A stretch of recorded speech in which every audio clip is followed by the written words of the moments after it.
Chapter 485 Fiery Sorceress. He was swept away by the lava. Forget about him for now. Lingling said cold-bloodedly. Xinxia bit her red lips, as tears almost burst out from her eyes, yet she knew that Lingling was making the right call. Zhao Manyan clenched his teeth and quickly cast the light protection, rampart without hesitation, forming an arc-shaped barrier sealing off the entrance. Chen Yi went up to lend a hand, too. She quickly cast the rock barrier to add another layer of defense, to brace the barrier further so the lava would not burst into the cave. It took Zhang Xiaohou quite some time to collect his thoughts, wiping his face even though he was not in tears, and casting another layer of rock barrier. The group quickly headed inside the cave. The magicians who were left in a miserable state by their burns dropped to the ground in low spirits. No one talked. The atmosphere felt incredibly heavy. Finally, Zhang Xiaohou slowly raised his head and glanced at Xinxia. Xinxia knew what Zhang Xiaohou wanted to ask. She pointed at the Swift Star Wolf and said, "He's not dead yet. The Swift Star Wolf is still here, so that means he's still alive." The group rose to their feet upon hearing this. That's right, the Swift Star Wolf was Mo Fan's summoned beast. If Mo Fan was dead, the Swift Star Wolf would be sent back to his dimension. The fact that the Swift Star Wolf was still here meant that Mo Fan was still alive. Mo Fan's primary element is fire. The lava won't kill him in a short period of time. However, if we don't seal the entrance, everyone here would be dead, and what he did would be totally meaningless, said Lingling, who always managed to remain calm in an incomprehensible way. We need to survive this before we can go search for him. Let's hope the lava won't last for long. Otherwise, we'll simply suffocate to death here, said Chen Yi. The pain was unbearable. It felt like his whole body was burning. He kept on slamming into sturdy rocks as he was swept away by the lava tide. Mo Fan could feel some of his bones breaking during each collision. The heat of the lava was not enough to burn his body into ashes because of his fire resistance, but the burning sensation, as if he had fallen into a pot of boiling water, felt like his flesh was getting well cooked. Mo Fan thought he would soak in the lava until he ran out of air when the tide swept him towards the two-faced creature. However, he could still feel the tide continue flowing down in the midst of his dizziness, as if the creature had left. Mo Fan had no idea where he was being swept to. He lost consciousness, and was unable to tell how long he had fainted. The continuous collisions had made him feel dizzier, and he felt totally unconscious after a strong hit. The sun was high up in the sky, right in the middle of the North Burning Valley, with the shape of a brazier. The only fire pillar mountain in the North Burning Valley happened to be the closest to the sun. Not many living things could be seen on its peak, yet the plants that required an irrigation of fire had blossomed vigorously and almost covered the whole surface on top of the mountain. The plants were blazing red, like an ocean of autumn leaves, densely covering the place. As the red leaves were falling to the ground, they were like candlelights dropping slowly in the air. If a strong gust happened to blow across the place, the candlelights would drift with the wind in the air, a spectacular sight. A naked man was lying unconscious among the pile of red leaves. Many parts of his skin had festered from the burns, and his face was seriously scorched. Beside the man, a fiery red, slightly elegant figure was quietly observing him. Her hand was holding a liquid produced from chewing the red leaves, which she fed the unconscious man by pouring it into his mouth. The liquid seemed to be a great cure for the burns. As the liquid entered the man's throat, his festering wounds began to recover rapidly. The energy from the lava was fairly pure, as it did not contain the poison or destructive power of some of the special flames. On the other hand, the unconscious man had a fairly strong fire resistance. The heat was not the reason he had fainted, but the lack of oxygen. The sun slanted, and slowly descended into the horizon. The man finally regained his consciousness during the evening. Mo Fan opened his eyes and scanned his surroundings. He initially thought he was lying in the middle of a fire, but he was relieved when he discovered that it was only red leaves drifting in the wind.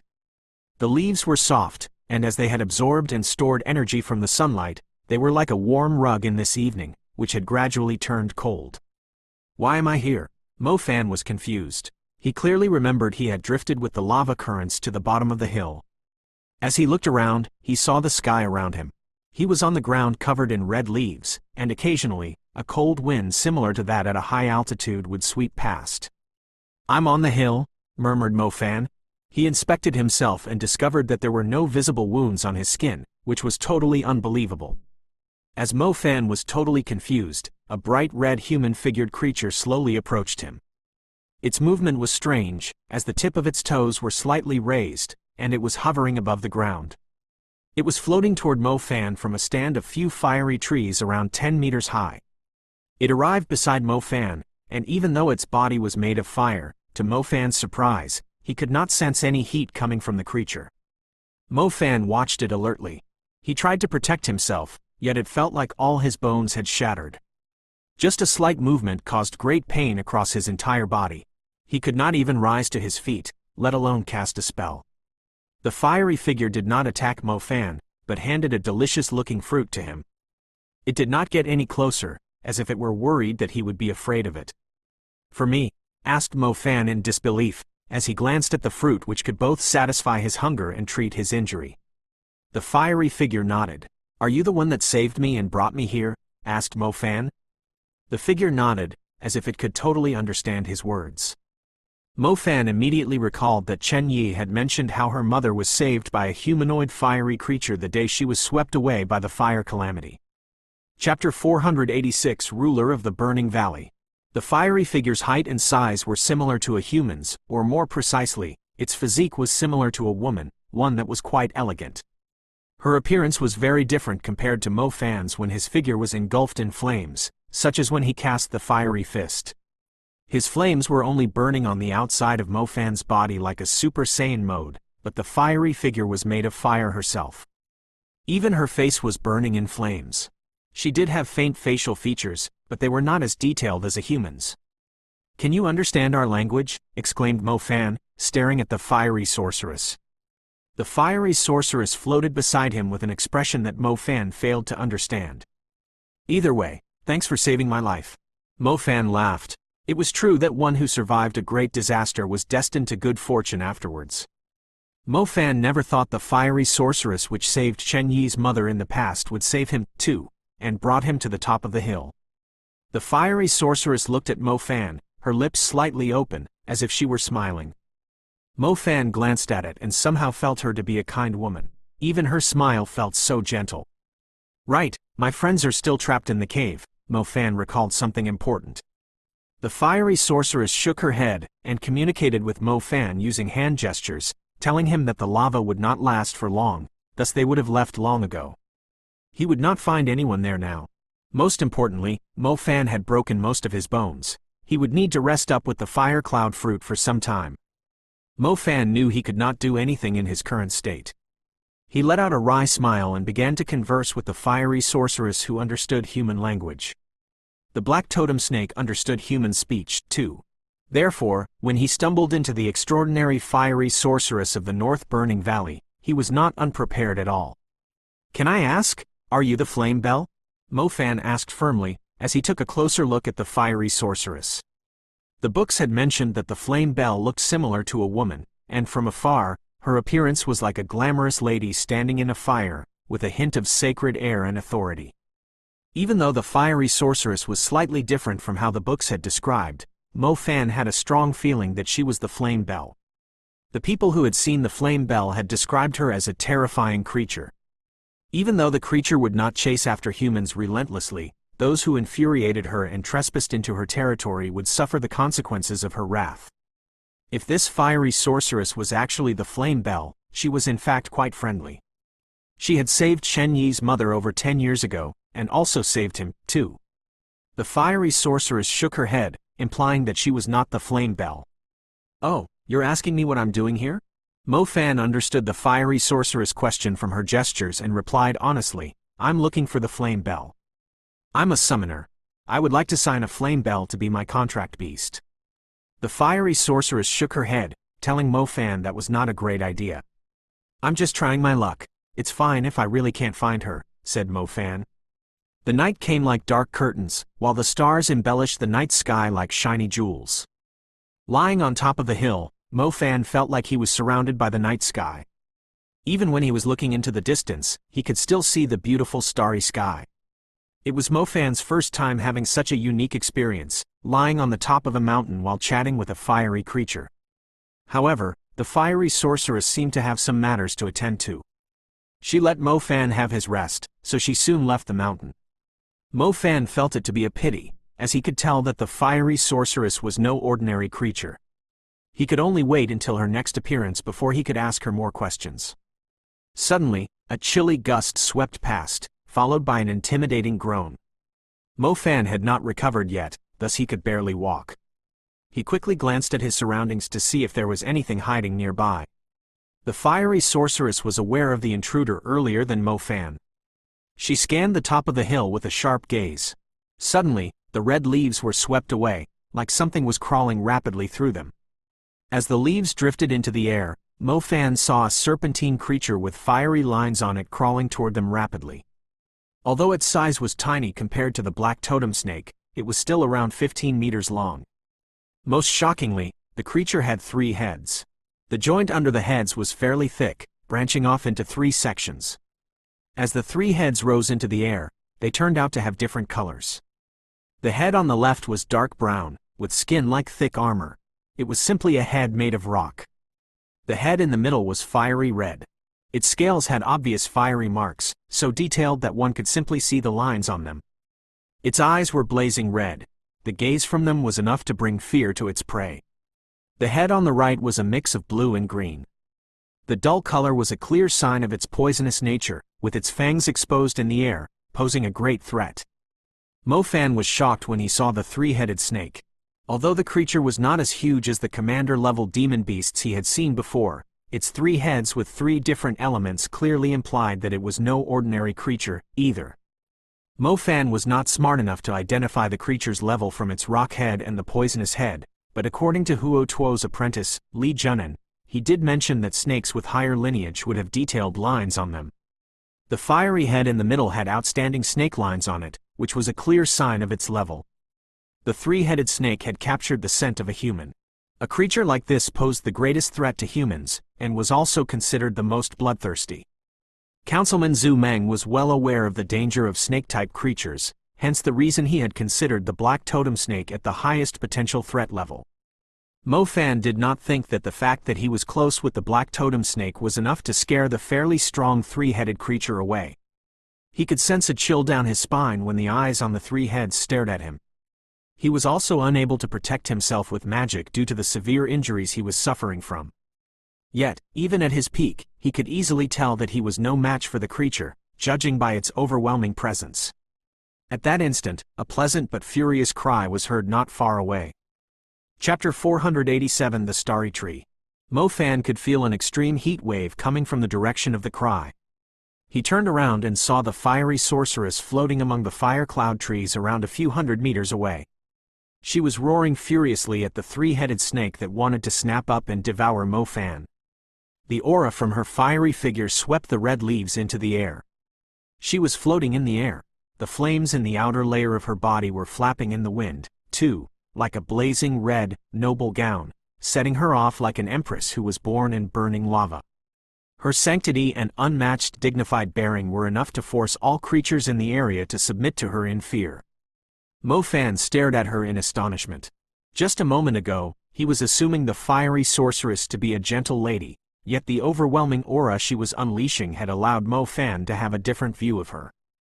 The 3-headed snake was a dangerous creature, yet it did not dare to move any closer to Mo Fan when facing the fiery sorceress' wrath. The 3-headed snake was utterly terrified. It turned around. Its head seemed to have conflicting ideas on which direction to flee in as it crawled away in panic. In less than a few seconds, the 3-headed snake fled into the fire cloud woods on the hill. Mo Fan thought that was the end of it, but to his surprise, the packs of fire cloud sparrows in the woods were frightened and flew away into the distance, while the creatures that resided in the woods ran in the opposite direction, too. Mo Fan was dumbfounded. He initially thought the fiery sorceress was a special human-like creature, who could understand humans' tongue after being around for many years, allowing her to develop her intelligence. Little did he know, her lineage was extremely noble, like the ruler of the North Burning Valley. The 3-headed snake, and the packs of fire cloud sparrows that flew away, were not just some petty servant-class creatures. The fiery sorceress' intimidating presence slowly withdrew after a long time. However, it was impossible to tell how long it would take for the fire cloud woods to return to normal. The fiery sorceress slowly floated toward Mo Fan from the distance. As she arrived before him, she had recovered her usual friendliness, which was something that Mo Fan could not understand. It's obvious that the fiery sorceress was a very powerful creature, but why was she so friendly toward humans? Mo Fan believed that she was furious at the three-headed snake for trying to eat him. "Duh. Thanks," blurted out Mo Fan some time later, still in a shock as he glanced at the fiery sorceress. The blurry face of the fiery sorceress wore a seemingly apologetic smile, as if she were asking if Mo Fan was hurt. Mo Fan was perfectly unharmed. It was just that he almost suffocated due to her overwhelming presence. Mo Fan changed the topic when he saw her holding something cautiously in her hands. "What's that? Something for me to eat?" The fiery sorceress pulled a long face when she heard the question. Mo Fan felt awkward, feeling that he had picked the wrong words. The fiery sorceress was holding a transparent fruit in her hands. Both its luster and the pleasant scent were a good indication that the fruit was of superior quality compared to the fire cloud fruit. "Could this be the fire calamity fruit?" asked Mo Fan randomly. The fiery sorceress hesitated for a while, before nodding to him. Mo Fan almost dropped his jaw to the ground when he saw her nod. Damn, he was simply asking thoughtlessly. Is this really the priceless fire calamity fruit that Chen Yi mentioned? The group could not find it despite searching for it desperately, and here it was, right in front of him. Mo Fan was left utterly speechless. However, he could not tell if he should be happy or sad. He had found the fire calamity fruit, but the thing was obviously precious to the fiery sorceress. She might be friendly toward humans, but there was no way she would give it to him. Besides, the fiery sorceress had displayed her ruler-like strength just a moment ago. It was impossible to try and take the fire calamity fruit from her. "Since you've saved my life, I'll be honest with you. This fire calamity fruit is extremely valuable to us humans, and I believe many of them are making their way here to the Burning Valley to look for it.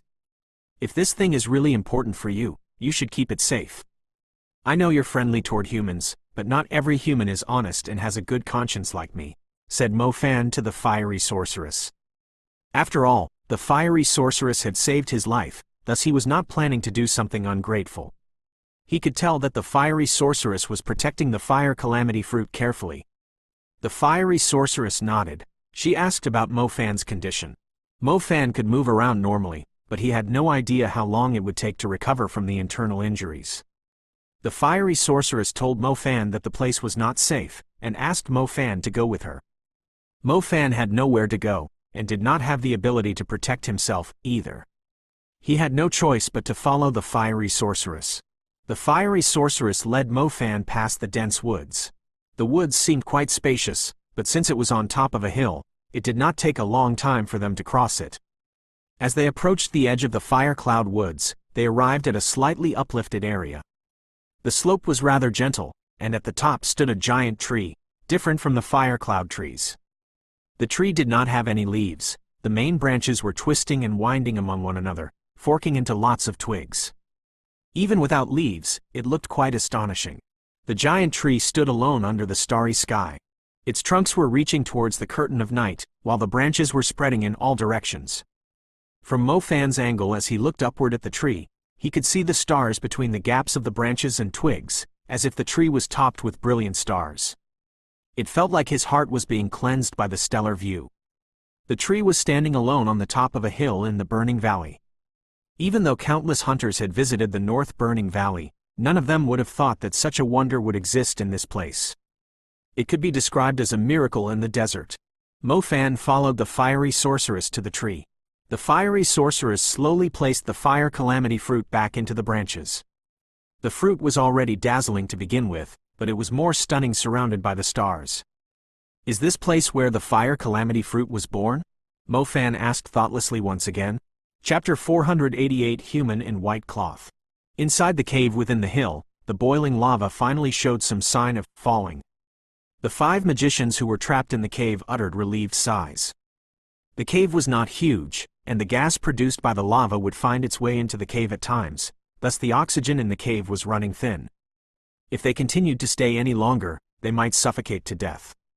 The only thing that comforted everyone was the fact that Mo Fan's swift star wolf stayed with them throughout the entire process. It was the sign that Mo Fan was still alive. Xinxia's gaze never left the swift star wolf. Even when they were closed slightly due to fatigue, they quickly sprang open, as she was afraid that the swift star wolf would simply vanish within the blink of an eye. The lava is gone, but we have to wait a little longer. It seems like there isn't any air coming in, said Zhao Manyan. The group of 5 continued to wait for the cave to be cleared of the lava. Fresh air finally came into the cave from the gaps. Come, let's go and find Mo Fan. Coming out from the cave, the group quickly headed for the bottom of the hill. Since Mo Fan was swept away by the lava, he had surely followed the current to the bottom of the hill. They would be able to locate him by following the flow. Although lava was liquid, it had an extremely high viscosity, thus its pace of flowing was rather slow. A substance like that would easily accumulate in some place, and once it cooled down, it would solidify into rocks instead. If they could not locate Mo Fan before the lava cooled down, it would be fairly difficult to search for him. The group rushed to the bottom of the cave, yet they could not see Mo Fan anywhere. The panicking group immediately stumbled into another trouble, which was the two-faced turtle demon that was blocking their path. As soon as Zhao Manyan saw the creature, he had a strong urge to get his revenge. To his surprise, the creature was the kind that stayed in packs, too. When Zhao Manyan was about to slaughter the creature, the same type of creature but bigger suddenly appeared from nowhere. Forget about getting his revenge, the group ended up being chased by the two-faced turtle demons. The party ran away from the Fire Pillar Hill and returned to the valley filled with rocks and sand. To their surprise, the two-faced turtle demons continued to chase after them relentlessly. What now? If we can't lose them, we won't have enough time to look for Mo Fan, said Zhang Xiaohou worriedly. It looks like a group of people is coming in our direction. Screw it, let's run toward them, said Zhao Manyan as he pointed in a direction. The group of 5 ran in the direction of another group. When Zhao Manyan saw their leader was a middle-aged man whose hair was combed into braids, his face was filled with shock. Chen Yi's expression became rather complicated when she saw the middle-aged man.